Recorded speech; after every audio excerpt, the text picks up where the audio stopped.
You ever seen one of those lists that's got the best recruiters in the country and it's a whole bunch of assistant coaches? Basically just whoever brings in the most 5-star athletes.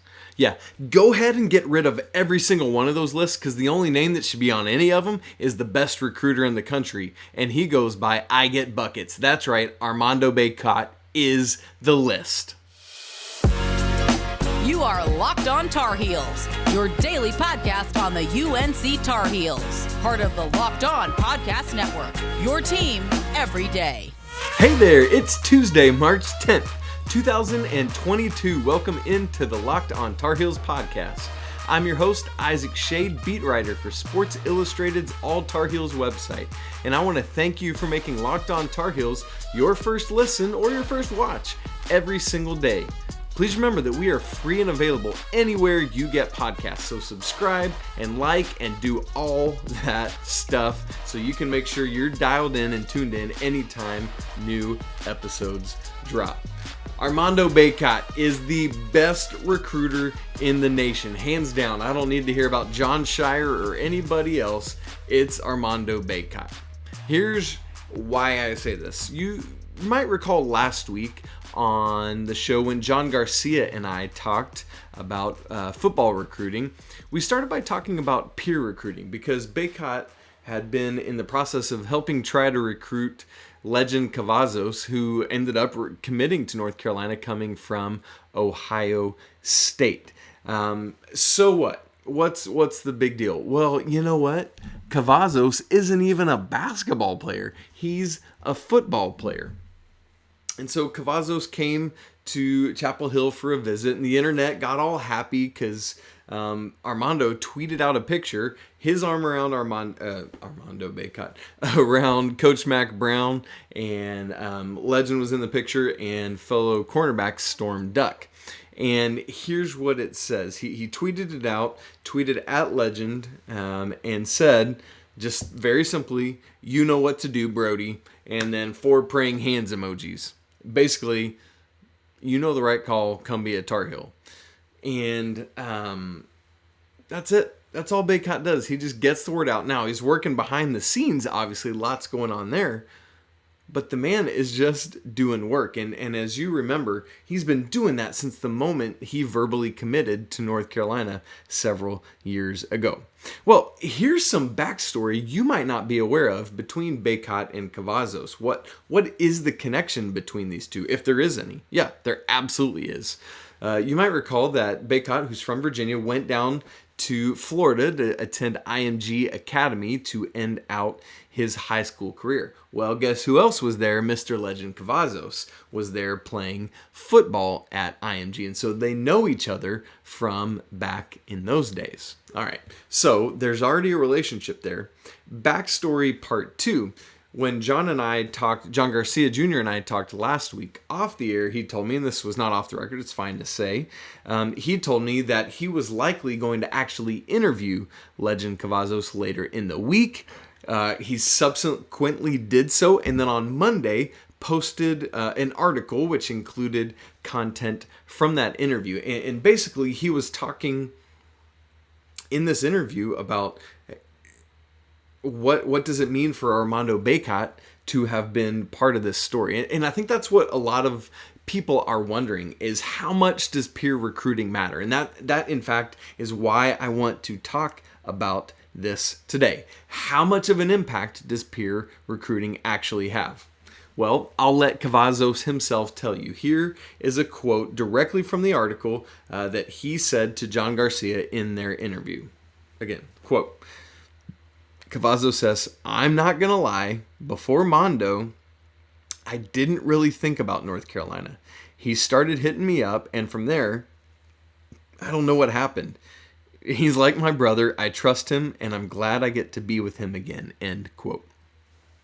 And throughout the article, you see other similar things. He talked about how he had never been to North Carolina before. He talked about how he visited Colorado and then came to North Carolina. And after that, after being on campus in Chapel Hill and other things like that, it was over. There was no decision to be made. He knew where he wanted to be. He met with several of the other football players, spent time with Armando, and that was it. The deal was done. So obviously, football plays a role in this. He likes Coach Gene Chizik's scheme. He's going to get to be aggressive as a bigger and faster cornerback, and that plays in well. But in this article, again, he talked so much about how much he loved the campus, how much he loved the people.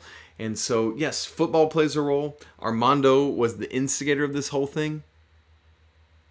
But it's Chapel Hill itself. It's the campus. It's the people.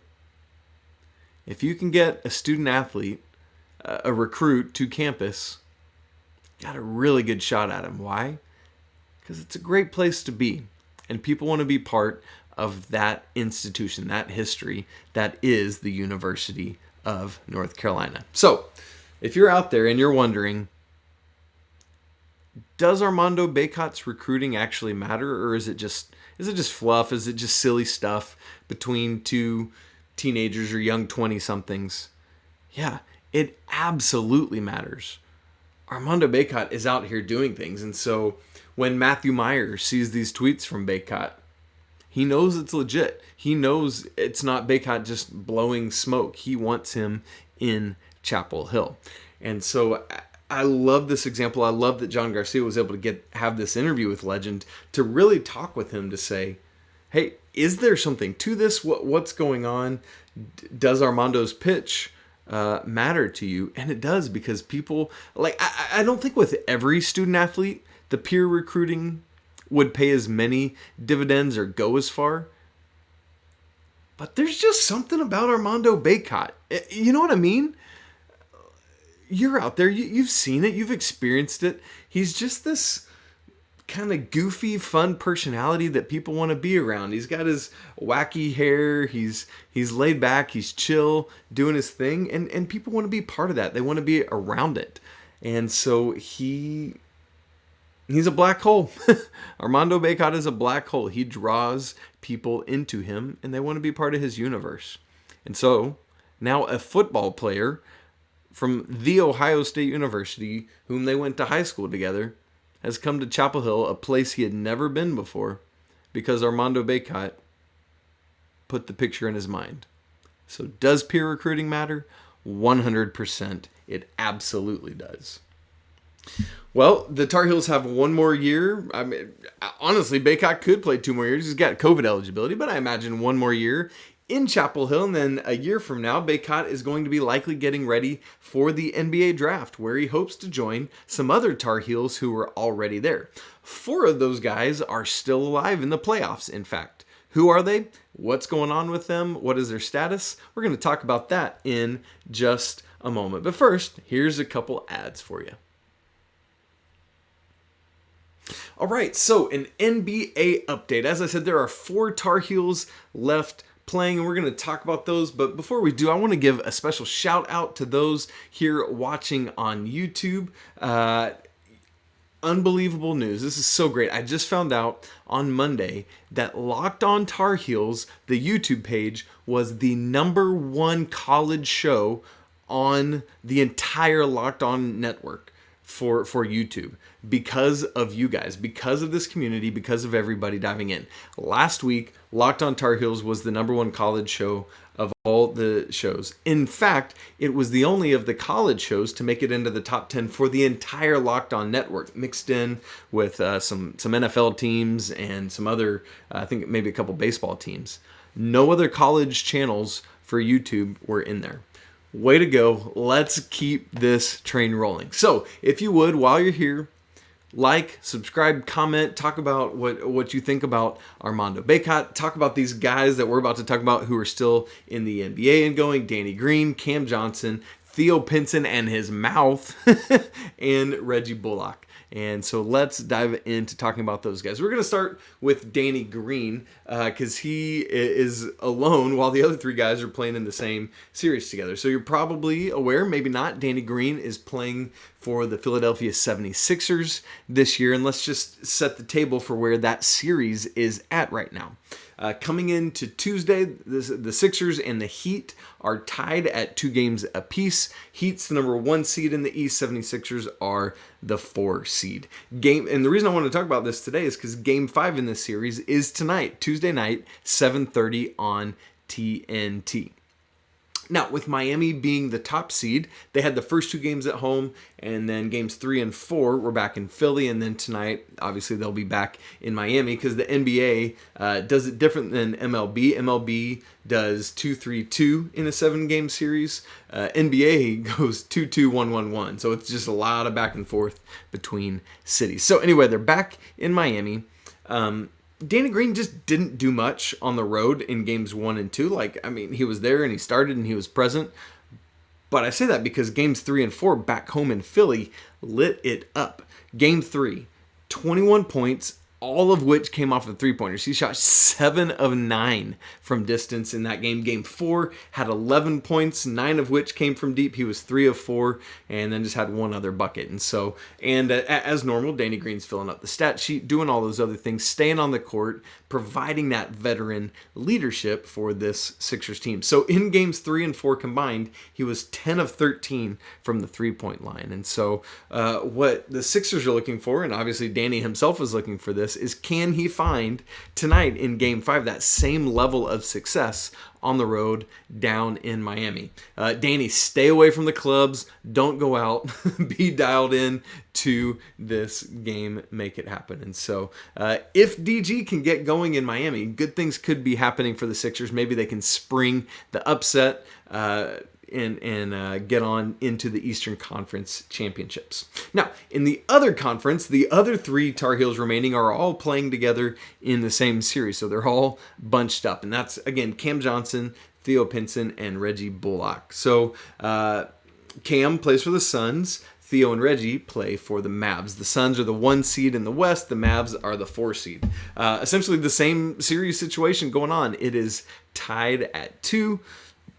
Game 5 of that series is also tonight, Tuesday night, 10 o'clock in Phoenix, also on TNT. So just tune your TVs to 10 o'clock to TNT tonight, Tuesday, and dial in for this doubleheader of getting to watch some Tar Heels. Now, when we look at these 3 players and what they're contributing, first off, you need to know that because of being on a 2-way contract, Theo is ineligible for the playoffs. I'm not sure if you're aware of that rule, but players on the 2-way contract where they play both for the NBA team and the G League team can't participate in playoffs. But obviously Cam Johnson, Reggie Bullock, both on full-time NBA contracts, are both playing and making a big difference in this series. So let's start with Reggie for the Mavs. He, as always, is just solid. He's such a reliable player, very similar to Danny. Just does a lot of good veteran things for this team.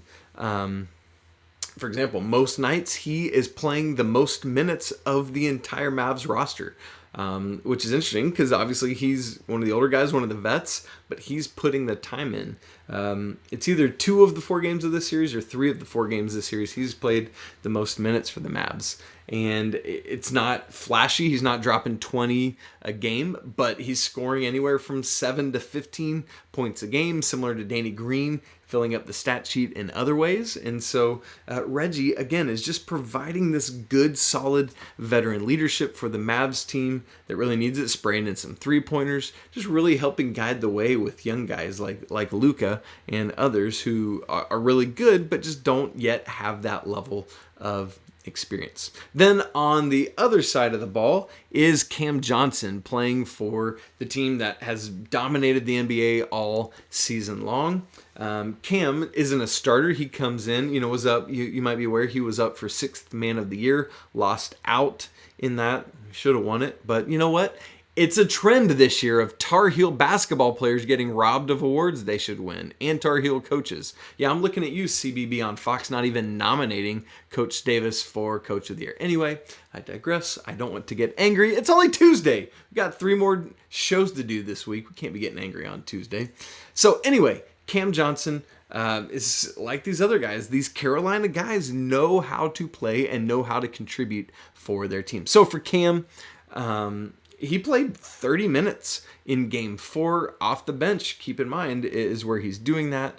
Really solid production. His most productive game of the series was game 1. But now moving back to Phoenix again for game 5. Would love to see him really be impactful again in front of his home crowd. and see what he can do. So essentially similar to what I said about Danny Green stepping up on the road, the Suns need Cam to step up at home, really provide that spark off the bench and help propel the Suns to victory over the Mavs. We'll see what happens there. By the way, did everybody see this? What happened in Game 4? Would have been in Dallas with a fan allegedly putting hands on or touching in some way Chris Paul's mom and wife and kids saw it. His kids saw it and were very uncomfortable with the situation. Apparently, it was either his wife or mom left her seat to walk up the stairs and was followed by a fan. Just no room for this kind of business in sports. Yes, we want to have connections, but at some point, goodness gracious, be a human being and have some common decency. Now, we don't know all the facts. We don't know everything that happened, but it seems like that's how things played out, and it's not good. Well, to wrap this NBA section, I said back in February, the very first week that I hosted Locked on Tar Heels, I did an NBA update on the Tar Heels, and I said then in that segment that I said the Suns were going to win the NBA championship and that Cam Johnson was going to be the next Tar Heel NBA champion, and I am standing by that. I think, especially now with Devin Booker back healthy and playing, and I know CP3 didn't have a great game in Game 4, but boy, he has been on fire prior to that. I just think the Suns have all the pieces they need, and boy, with Cam doing what he's doing off the bench, I really think the Suns can be that. So I'm saying it again. I'm sticking by my prediction. The Phoenix Suns are your NBA champs. Of course, way to go, Shade. Way to go out on a limb and say that the best team in the NBA is going to be the NBA champs. I hear it. I get it. But still, you got to pick somebody. Why not pick the team that was right there on the precipice last year and just didn't do it? Plus, it'd be awesome for Tar Heel to win a championship. So get off my back. I'm going with the Suns. Well, we yesterday talked some Carolina spring sports in the form of women's lacrosse. We're going to carry that trend over into today, and we have just some other Carolina spring sports to get caught up on as they are in their postseason play. And so the ladies lacrosse team is not the only dominant team still going this spring. There's another one. Who is it? Not so fast. I'll tell you about it in just a second. But first, let me talk to you about Bet Online. BetOnline.net is your number one source for all your betting stats and sports info. Find all the latest sports developments, league reviews, and news, including these NBA playoffs we just talked about, and the MLB beginning of the season that is going on right now.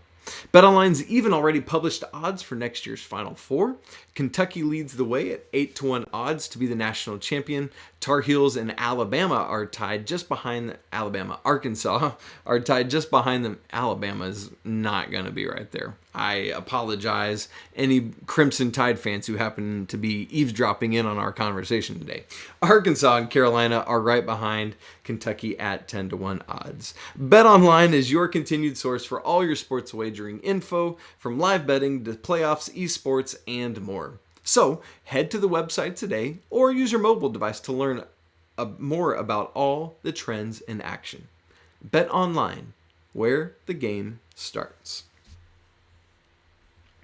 So what is this other spring sport that I want to tell you about? It's tennis. Now, you might not know from my wonderful physique, for those of you watching, but I went to, I don't know if I've said this, I went to college on a baseball scholarship to play baseball at a small NAIA school called Milligan College. It's a liberal arts school in Northeast Tennessee. Played baseball for several years, and then just with other endeavors I was getting into, just didn't honestly have time for baseball anymore, so I actually switched and played on the tennis team. So I have a deep love in my heart for tennis, grew up watching it. Yesterday on the show, I talked about my mom and how she got me to love sports. Part of that was she's a teacher, and every summer we watched Wimbledon together.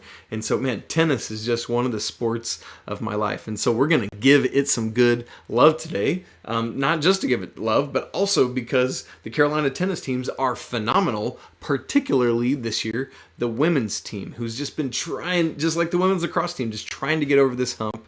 The women's team has won the fall indoor national championship several times now, but just can't get over the hump and win the NCAA outdoor championships that happen each spring. But they are well on their way.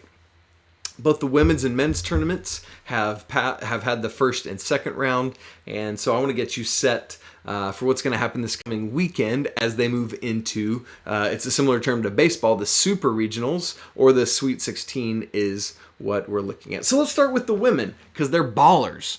So they are the number one overall seed, just like women's lacrosse. Again, so many parallels between these two squads. And so this past weekend, in the first and second rounds, played two different teams from South Carolina, including the Gamecocks themselves, which, by the way, the Tar Heels are Carolina. South Carolina is South Carolina. Don't give me none of this noise about trying to say that the Gamecocks are Carolina. The Gamecocks, you're neither Carolina nor USC, because that's the Trojans, and Carolina's the Tar Heels. So you're just going to have to be South Carolina. Sorry about that. Anyway, the women first played SC State, South Carolina State, swept them 4-0. Not sure. Let me make sure everyone knows how the scoring works in team tennis in college. So you start off with playing 3 doubles matches. Just each one is one set, just to 6 games like a normal tennis set would be. And whichever team wins the set, they get that. There's only 1 point awarded for winning doubles. So whichever team is able to win 2 of the 3 doubles matches first gets the doubles point. And in total, you're trying to get to 4 points. So there's the 1 point from doubles, and then there's 6 singles matches. Each of those are worth 1 point. And so whoever wins that doubles point to start the match has a big leg up, because then they just need to win 3 of the 6 singles matches, whereas the team that loses the doubles has to win 4 of the 6 singles matches. Now, the way it works is if you clinch the point, the other matches just suspend. They don't finish. So, for example, if you've got your number 1 doubles, number 2 doubles, and number 3 doubles, if Carolina's number 1 and 2 doubles win, they don't finish the third doubles because Carolina's already won that doubles point. Or similarly, if Carolina wins a doubles point and then they take 3 of the singles matches, the other 3 singles matches don't finish because it's pointless because they've already clinched the match at that point. And that is exactly what happened for the Tar Heels in each of their first 2 rounds. They swept both SC State and South Carolina 4-0. And it was just an overwhelming drubbing, I'm going to call it, against SC State. Carolina won 2 and 3 doubles, 6-1 and 6-0, so didn't even have to finish the number 1 doubles. And then on the singles side, they won at positions 4, 5, and 6. And listen to these scores. Number 4 singles, 6-0, 6-0. They played 2 out of 3 sets in the singles. I didn't say that part, forgive me. Number 5 singles was 6-0, 6-1. Number 6 singles was 6-0, 6-1. And 1, 2, and 3 singles were cruising as well, but again, they didn't have to finish because the Tar Heels clinched that 4th point. And then in the second round, in the round of 32 against the Gamecocks, same kind of situation. The Tar Heels swept 4-0. None of the 3 doubles matches were close, although South Carolina did win 1 of those. So UNC won at 3 singles, 6-1. They won at two doubles, 6-1. Lost at the number 3 doubles, 6-2. But then number 1 doubles won 6-2. Not even close. So the Tar Heels clinched the doubles point.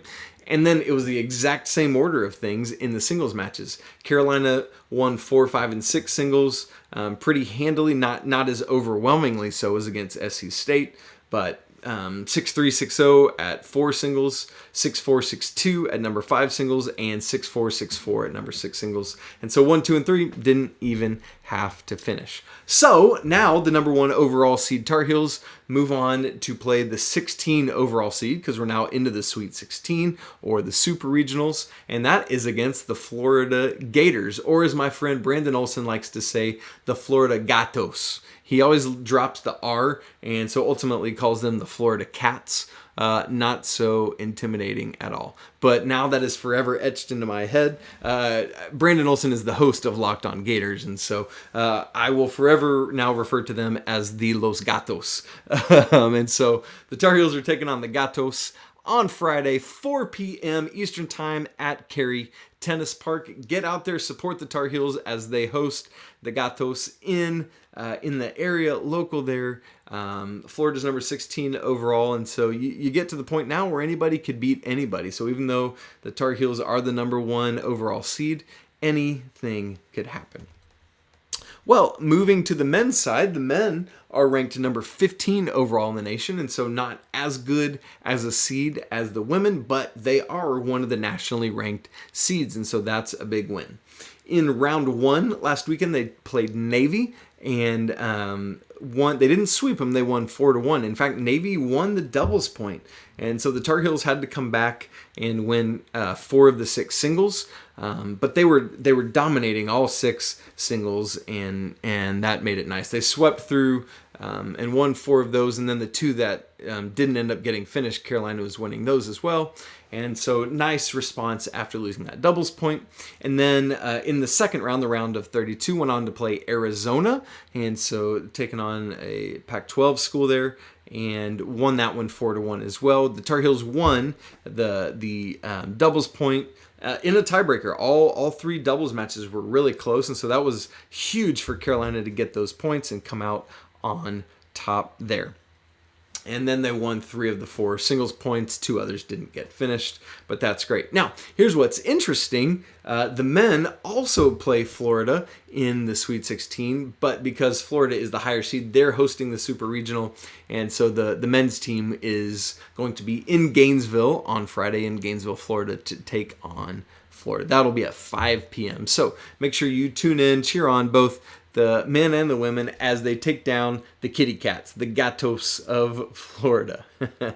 And so that is going to be happening there.